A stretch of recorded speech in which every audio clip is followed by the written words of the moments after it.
ಬೀದಿ ಪಾದಯಾತ್ರೆ ನಲ್ಲಿ ಭಾಗವಹಿಸಿ ಸಭೆಯಲ್ಲಿ ಮಾತನಾಡಿ ಬಂದ ಮೇಲೆ ಅವರು ಪಾದಯಾತ್ರೆಯನ್ನು ಮಾಡತಕ್ಕಂಥದ್ದಕ್ಕೆ ತಡೆದಿದ್ದಾರೆ ಅನ್ನೋ ವಿಷಯ ಕೇಳಿದೆ. ನಾನೀಗ ತಾನೇ ನಮ್ಮ ಸ್ವಗೃಹದಲ್ಲಿರ್ತಕ್ಕಂಥ TV9 ಪಬ್ಲಿಕ್ TV ಎರಡನ್ನೂ ನೋಡಿದೆ. ಏನು ಈ ಘಟನೆ ನಡೆದಿದೆ ಅದು ಹೌದು. ಸರ್ಕಾರ ಈ ರೀತಿ ತಡೆ ಮಾಡೋದ್ರಿಂದ ಯಾರು ಅತ್ಯಂತ ಕಡು ಬಡತನಕ್ಕೆ ಸೇರಿರ್ತಕ್ಕಂಥ ಸುಮಾರು 100ಕ್ಕೆ 7,800 ಎಕರೆ ಭೂಮಿನಲ್ಲಿ 80% ಹೆಚ್ಚು 1 ಗುಂಟೆಯಿಂದ 5 ಗುಂಟೆವರೆಗೆ ಇಟ್ಕೊಂಡಿರ್ತಕ್ಕಂಥ ಅತ್ಯಂತ ಕಡು ಬಡವರಿದ್ದಾರೆ. ಅವರ ಮುಂದಿನ ಜೀವನಕ್ಕೆ ಅತ್ಯಂತ ಹೇಯವಾದಂಥ ಕೃತ್ಯವನ್ನು ಮಾಡ್ತಕ್ಕಂಥದ್ದಕ್ಕೆ ಏನು ಸರ್ಕಾರ ಮುಂದಾಗಿದ್ದಾರೋ, ನಾನು ಪೊಲೀಸ್ ಅಧಿಕಾರಿಗಳ ಬಗ್ಗೆ ಮಾತನಾಡೋದಿಲ್ಲ.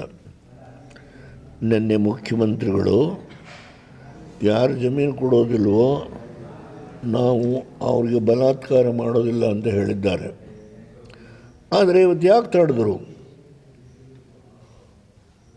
ಇದು ನಿಗೂಢವಾದ ಪ್ರಶ್ನೆ. ನಾನು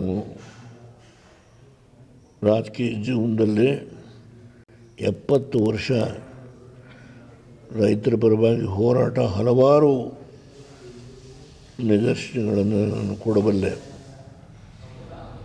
ಒಂದು ಮಾತನ್ನು ಈ ಸಂದರ್ಭದಲ್ಲಿ ನಾನು ಸರ್ಕಾರಕ್ಕೆ ಹೇಳಲಿಕ್ಕೆ ಇಚ್ಛೆಪಡ್ತೇನೆ. ಇವತ್ತು ಸುಮಾರು 35-40 ಸಾವಿರ ಖಾಲಿ ನಿವೇಶನಗಳು ಯಾರೂ ಅದನ್ನು ಕೊಂಡ್ಕೊಳ್ಳಲಿಕ್ಕೆ ಬರದೇ ಇರತಕ್ಕಂಥ ಸನ್ನಿವೇಶದಲ್ಲಿ BDA ವತಿಯಿಂದ ಬೇರೆ ಬೇರೆ ಬಡಾವಣೆಗಳಲ್ಲಿ ಮಾಡಿರೋ ಖಾಲಿ ನಿವೇಶನಗಳು ಬಿದ್ದಿರು. ಈ ಹಿನ್ನೆಲೆಯಲ್ಲಿ ಇಲ್ಲಿ ಇವತ್ತು ಯಾರು ಜೀವನವನ್ನು ನಡೆಸ್ತಾ ಇದ್ದಾರೋ ಅದು ಒಕ್ಕಲಿಗರಲ್ಲ. ಬರೀ ಒಕ್ಕಲಿಗರಿಗೋಸ್ಕರ ದೇವೇಗೌಡರು, ಕುಮಾರಸ್ವಾಮಿಯವರು, ನಿಖಿಲ್ ಕುಮಾರಸ್ವಾಮಿಯವರು ಹೋರಾಟ ಮಾಡ್ತಾರೆ ಅಂತ ಭಾವಿಸಬಾರ್ದು. ಹಲವಾರು ಸಣ್ಣ ಸಣ್ಣ ಸಮುದಾಯ ಇದೆ, ಹಿಂದುಳಿದ ಸಮುದಾಯ ಇದೆ, ಅತ್ಯಂತ ಸಂಕಷ್ಟದಲ್ಲಿರ್ತಕ್ಕಂಥ ಬಡವರಿದ್ದಾರೆ. ಅವರ ಹೊಟ್ಟೆಯ ಮೇಲೆ ಹೊಡೆಯತಕ್ಕಂಥ ಕೆಲಸಕ್ಕೆ ಏನಾದರೂ ನಾನು ಪೊಲೀಸ್ ಅಧಿಕಾರಿಗಳ ಬಗ್ಗೆ ಮಾತಾಡೋದಿಲ್ಲ. ಅವರು ಇವತ್ತವರೆಗೂ ಸಹಕರಿಸಿದ್ದಾರೆ. ಆದರೆ ಅವ್ರ ಮೇಲೆ ಒತ್ತಾಯ ಹಾಕಿದರೆ ಸರ್ಕಾರ, ಅವರು ಅನಿವಾರ್ಯ. ಹೋರಾಟದಲ್ಲಿ ನಾನು ಭಾಗವಹಿಸ್ತೇನೆ. ಸರ್ಕಾರ ಯಾವ ರೀತಿ ನಡ್ಕೊಳ್ತಾರೆ ಅನ್ನೋದ್ರ ಮೇಲೆ ಅವಲಂಬನೆ ಆಗುತ್ತೆ.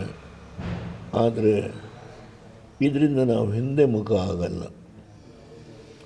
ಯಾತಕ್ಕೋಸ್ಕರ ಮಾಡ್ತಾರೆ ಇದನ್ನ? ಯಾರು ಅರ್ಜಿ ಹಾಕಿದ್ದಾರೆ? ಯಾವ ಪ್ರಾಜೆಕ್ಟ್ ಮಾಡೋಕ್ಕೆ ಬಂದಿದ್ದಾರೆ? ಈಗ ನಾವು ಟೊಯೋಟಾ ಫ್ಯಾಕ್ಟ್ರಿಗೆ 3,000 ಎಕರೆ ಭೂಮಿ ಕೊಟ್ಟು ಇಲ್ಲಿ ಯಾವ ಪ್ರಾಜೆಕ್ಟ್ ಮಾಡೋದಕ್ಕೆ ಬಂದಿದ್ದಾರೆ? ಯಾರಿಗೋಸ್ಕರ ನೀವು ಸೈಟ್ ಮಾಡ್ತೀರಿ? ಯಾರಿಗೋಸ್ಕರ ಲೇಔಟ್ ಮಾಡ್ತೀರಿ? ಸತ್ಯ ಸಂಶೋಧನೆ ಸಮಿತಿ ಇದೆಲ್ಲ ನಡೆಸ್ತಾರೆ ನೀವೇ. ಅದನ್ನು ನಾನು ನಾಳೆ ಬೆಂಗಳೂರಿಗೆ ಬಂದ ಮೇಲೆ ನಮ್ಮ ಎಲ್ಲ ಪಕ್ಷದ ಮುಖಂಡಗಳ ಜೊತೆ ಕೂತು ಚರ್ಚೆ ಮಾಡಿ 18ನೇ ತಾರೀಕು ನಡೆಯುವ ಸಭೆಗೆ ಹೇಗೆ ಏನು ಈ ರಾಜ್ಯದಲ್ಲಿ ಫ್ರೀಡಮ್ ಪಾರ್ಕಲ್ಲಿ ಸಹಸ್ರಾರು ಕಾರ್ಯಕ್ರಮ ಮಾಡಿದ್ದೇವೆ, ನಾನೇ ಮಾಡಿದ್ದೇನೆ. ಅದರಿಂದ ಆ ಕಾರ್ಯಕ್ರಮಕ್ಕೆ ಯಾವ ರೀತಿ ಸರ್ಕಾರ ತನ್ನ ನಿಲುವು ತಗೊಳ್ತಾರೆ ಅದನ್ನು ನೋಡಿ ಅದರ ಮೇಲೆ ನಾನು ಮುಂದಿನ ಕಾರ್ಯಕ್ರಮ ರೂಪಿಸ್ತೀನಿ. ಸರ್, ಈಗ ಪಾದಯಾತ್ರೆ ಯಾವುದೇ ಕಾರಣಕ್ಕೂ ಬಿಡಲ್ಲ ಅಂತ ಸರ್, ತಳ್ಳಾಟ ಎಲ್ಲ ಆಗಿದೆ, ಎಸ್ ಪಿ ಕೈ ಏಟು ಆಗಿದೆ, ಮುಂದಕ್ಕೆ ಬಿಡಲ್ಲ ಅಂತ ಸರ್, ಬಂದ ಮಾಡೋಕ್ಕೂ ನಾವು ಒಂದು ನಿಮಿಷ ಹೇಳ್ತೇನೆ. ಈ ಜಮೀನನ್ನ ಕಬಳಿಸಿ ಡೆಲ್ಲಿ ಒಳಗೆ ಯಾರಿಗೋಸ್ಕರ ಮಾಡ್ತೀರಿ ನೀವು? ಈಗ 3 ವರ್ಷ ನೀವೇ ಡೆಪ್ಟಿ ಸಿ ಎಮ್ ಆಗೈತಿಲ್ವೇ? 3 ವರ್ಷ ನೀವೇ ಬೆಂಗಳೂರಿನ 5 ಕಾರ್ಪೊರೇಷನ್ ಮಾಡಿದ್ರು ನೀವೇ ತಾನೇ. ಅವತ್ತ್ಯಾಕೆ ಭೂಮಿ ಮುಟ್ಲಿಲ್ಲ ನೀವು? ಈ 1 ತಿಂಗಳಲ್ಲಿ ಯಾಕೆ ಇದನ್ನು ಮಾಡ್ತಾಯಿದ್ದೀರಿ? ನೀವು ಸಿದ್ದರಾಮಯ್ಯನವ್ರನ್ನ ಇಳಿಸಿ ಮುಖ್ಯಮಂತ್ರಿ ಸ್ಥಾನಕ್ಕೆ ಬಂದು ಕೂತ್ಕೊಂಡ ಒಂದೇ ತಿಂಗಳು ಮಾಡಬೇಕಾದ್ರೆ ಅಲ್ಲಿಯ ಡೆಲ್ಲಿಯ ಮುಖಂಡಗಳಿಗೆ ನೀವೇನೇನು ಮಾತು ಕೊಟ್ಟಿದ್ದೀರೋ ಅದನ್ನು ಕಾರ್ಯಗತ ಮಾಡಲಿಕ್ಕೋಸ್ಕರವಾಗಿಯೇ ಈ ಒಂದು ಪ್ರಾಜೆಕ್ಟನ್ನು ಮಾಡ್ತಕ್ಕಂಥ ಹಿನ್ನೆಲೆಯಿಂದ ತರಾತುರಿ ಕಾರ್ಯಕ್ರಮ ಮಾಡಲಿಕ್ಕೆ ಹೊರಟಿದ್ದಾರೆ. ನನಗೆ ಗೊತ್ತಿದೆ ಇದ್ರ ಬಗ್ಗೆ. ನಾವು ಹೋರಾಟ ಬಡವರ ಪರವಾಗಿ ಅದೇನೇ ಆಗಲಿ ನಾವು ಹೋರಾಟ ಮುಂದುವರಿಸ್ತೇವೆ ಅಂತ ಹೇಳಿ. If you like this video ಬೇಗ ಲೈಕ್ ಮಾಡಿ, ಕಾಮೆಂಟ್ ಮಾಡಿ, ಶೇರ್ ಮಾಡಿ ಹಾಗೂ ಯೋಯೋ ಟಿವಿ ಕನ್ನಡವನ್ನು ಸಬ್ಸ್ಕ್ರೈಬ್ ಮಾಡಿ.